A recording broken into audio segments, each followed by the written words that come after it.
All living things or entities move in all, pa'ot, meaning for anything to move dwells within a greater size or dwells in an environment to move, or anything that exists inside of something else.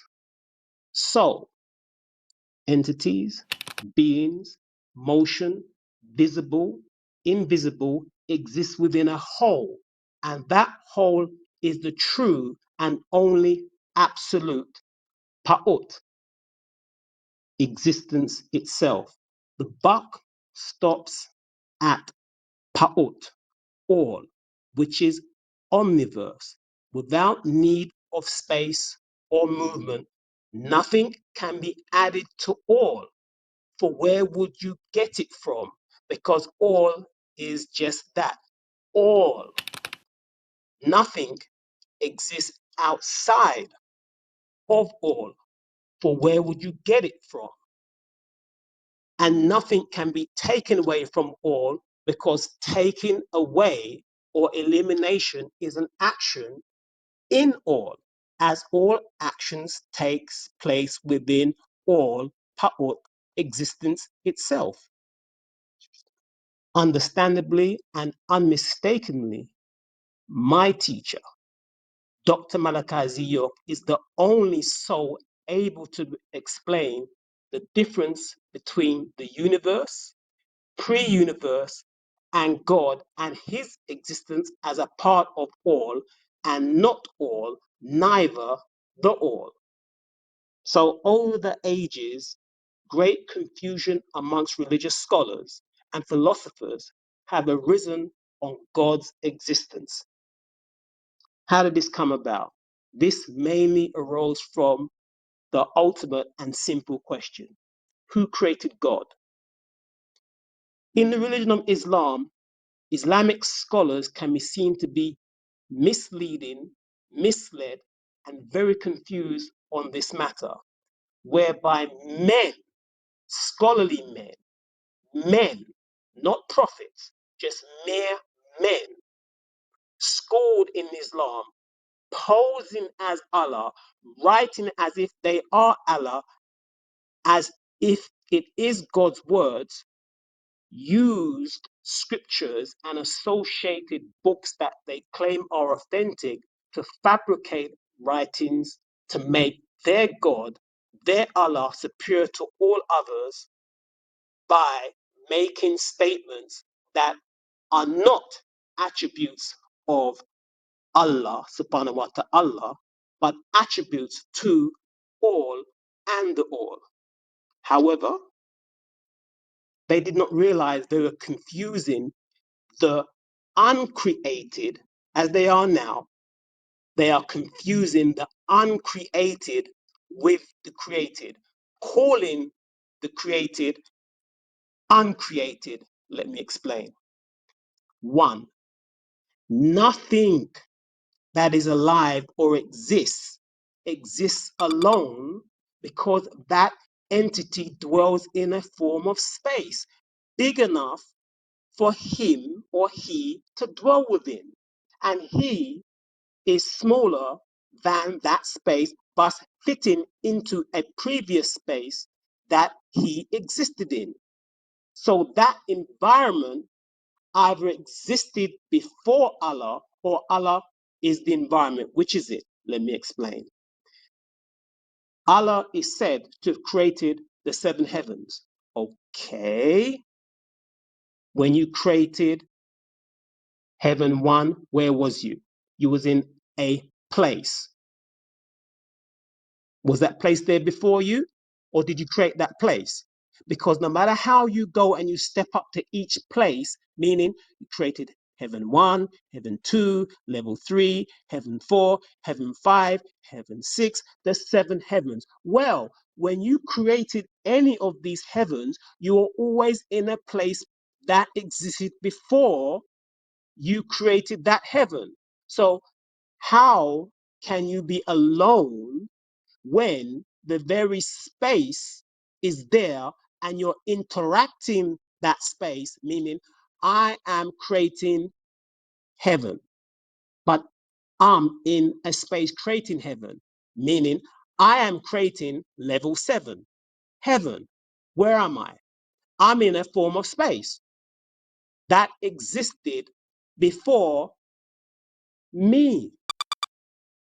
This is simple to analyze because no matter what stage you're at, no matter what period of creation Allah is at in creating the 7 heavens, there is a space that He is in.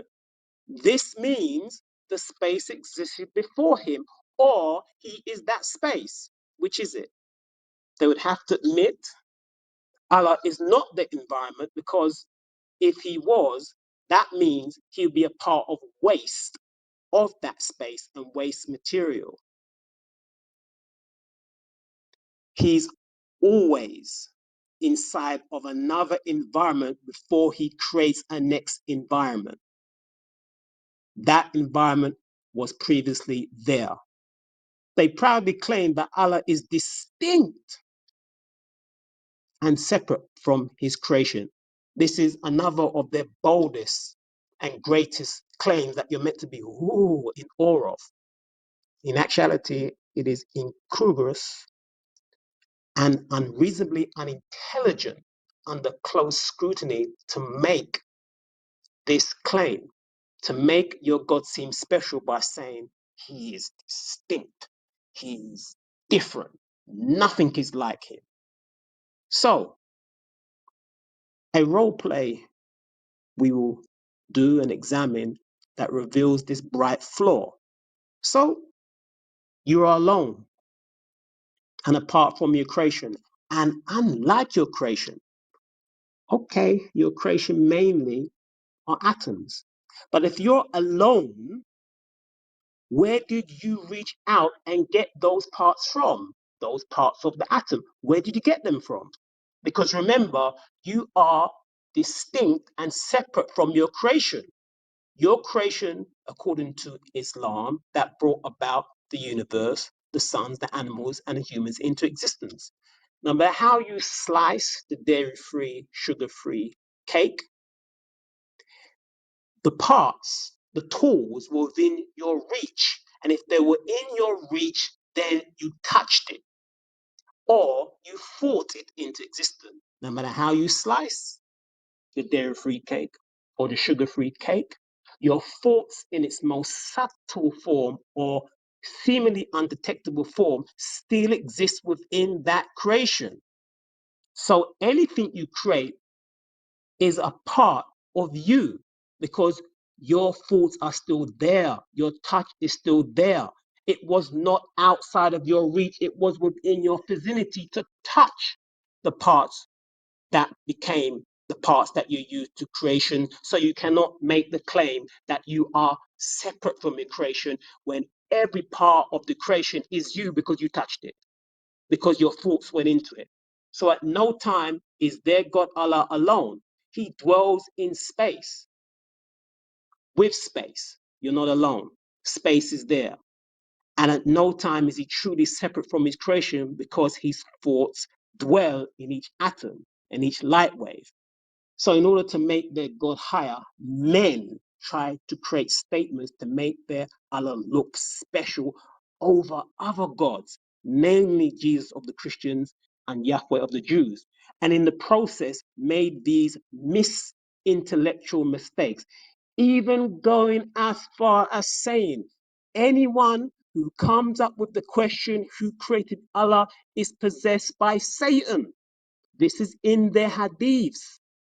But they forgot that many children have these thoughts naturally, which would make every innocent Muslim girl and boy directly linked to the heart of Iblis, Satan, though most of them have done nothing in their life to mind link with them or mind link with Satan. These writings were created to stop people having these natural thoughts. It's a natural intuitive thought, a natural prompt in the spirit for any child. Once They've been taught there's a God, there's a Jesus, there's a Allah, there's a Yahweh, there's a Jehovah, there's an Adonai, there's a Hashem, there's a God. Innately, they're going to come up with the question, yeah, but if he exists, then who created him? My 7-year-old son asked me yesterday, who made Allah? He's well aware of Allah. He's 7 years of age. The Prophet, he also knows the prophets, may Allah be pleased, may Allah, peace and blessing be upon them, and he is studying the Quran. How do I answer such questions? See, these kids come up with strange questions.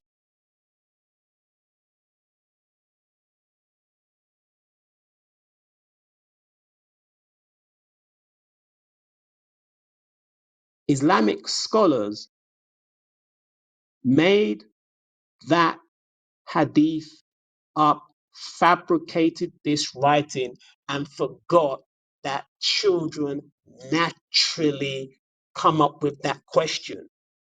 It wasn't made for children, but the people, the adults, the misintellectual scholars of Islam who created that hadith forgot to say something about children in the hadith to not then embody everybody who has that thought as being connected to the devil, Iblis, Shaitan.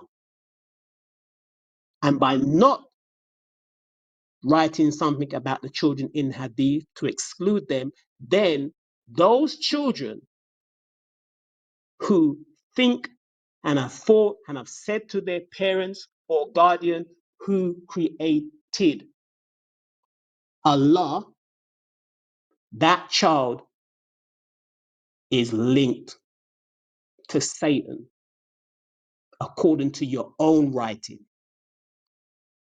What a crying shame. All this was fabricated to stop people asking that question that they cannot truly answer. Fabricate writings in order to what? Suppress those natural thoughts so that people won't find out that Islam was made up by scholars and Arab businessmen, just like Judaism and the Christian religion that gave birth to it. One fabricated religion bred others. The Christians and Jews and Hebrews have the same false notion, but they don't boast about it as much as on the scale of the Muslim people or adherents. Their God, their Jesus created heaven. Some say Jehovah, which is a distortion of the word Yahweh, which no Jew uses or accepts as being correct. They also use the word or noun Hashem as the creator. Same difference. Hashem, Jesus, Yahweh, Jehovah, the creator, etc., dwelled in an environment greater in size than them, which preceded their existence whilst they were creating. Whatever fairy tale, environment, and misintellectual scholarly men said any of these things, the results are the same. In anything that your deity, your God, your Jesus, your Jehovah, your Yahweh, your Hashem, your Allah created, at any stage, the environment was already there, which means they are not the environment, which means they are not the uncreated, but the created within the environment. So it was a scholarly move to circumvent people having these thoughts by conflating ideas from the ancient Africans that made a distinction between what is the uncreated, what is the absolute, and what is the sub absolute, and then what is the deity, meaning all is the absolute. The sub absolute would be the all, and then the created would be the deities. So saying Allah is above the throne, which is another version of them trying to make their God even greater because they thought and thought deep that we can't confine him to heaven like the Christians and Jews. We're gonna go above that. and say Allah is above the heavens. He's even above the throne. Same difference. No matter where he's at, that environment preceded him.